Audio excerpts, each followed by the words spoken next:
بسم الله الرحمن الرحیم. آقا امیرالمؤمنین علیه السلام میفرماید عجبت لمن نسی الموت و هو یری الموت. یعنی در عجبم از کسی که مرگ را فراموش کرده در حالی که مردگان را و اموات را جلوی چشم خودش میبیند. مرگ یعنی چه؟ مرگ یعنی پایان همه چیز در دنیا.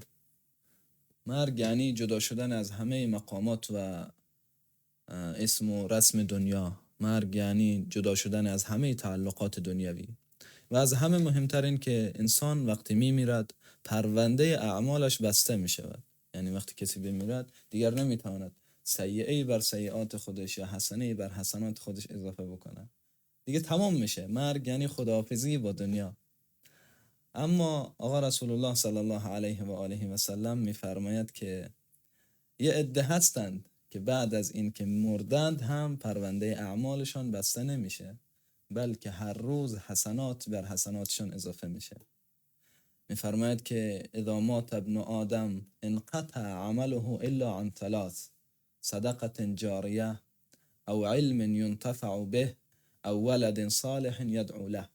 یعنی هنگامی که انسان میمیرد پرونده عملش بسته می شود، عملش قطع می شود از دنیا الا در سه چیز: صدقه جاریه، یعنی کاری کرده باشد که بعد از مرگ خودش هم مردم از اون کار استفاده بکند. یک مسجدی ساخته، یک کتابخانه ساخته، یک پلی ساخته که حتی بعد از مرگ این شخص هم مردم از اون استفاده میکند. هر شخصی که وارد کتابخانه میشه یک کتابی رو مطالعه میکنه، حسناتی در پرونده عمل این شخص اضافه میشه.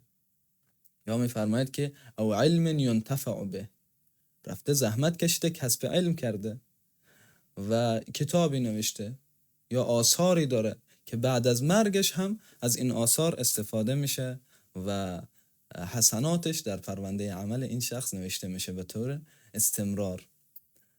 و ثالثاً میفرماید که او ولد صالح یدعو له، یا یک فرزند صالحی تربیت کرده که برایش دعا میکنه.